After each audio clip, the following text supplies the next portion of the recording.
I'd like to speak about the rain for a minute. No matter how much we as human beings try to live each moment like our last, no matter how much we try to experience in the world, no matter how much we may think that our ideological world is getting smaller and smaller with the advent of social media networking and the internet, in truth, we'll never get to do everything. We'll never get to see everything.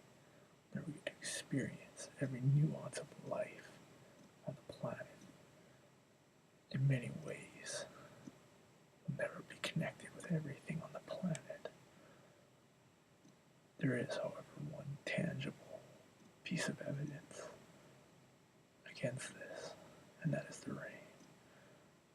A single droplet of H2O passed through every sinew of life on this planet.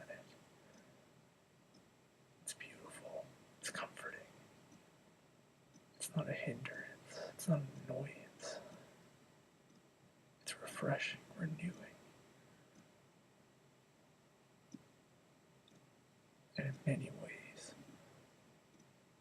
it's the only thing in the world that we all can feel, we can all touch, we can all smell the rain.